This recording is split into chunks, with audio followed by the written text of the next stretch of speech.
சவுதிக்கு போன மச்சான், கண்ணான ஆசை மச்சான், எப்பத்தான் வருவீங்க கொஞ்சம் சொல்லுங்களே. நான் தினமும் தினமும் தொழுது தொழுது கேட்கிறேன். இதயத்தில் வாழ்பவளே, முகமாயிருப்பவளே, இன்னும் கொஞ்ச நாளைக்கு நீயும் பொறுத்துக்க. நீ நினைச்சது போல் ஊரு வந்து சேருவேன்.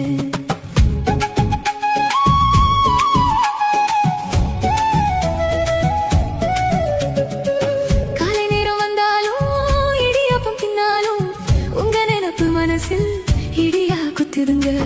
பகல் நேரம் வந்தாலும் நீ சோறு உண்டாலும் என் கையில சமைக்காம என்னத்தை தான் தின்னுறிய.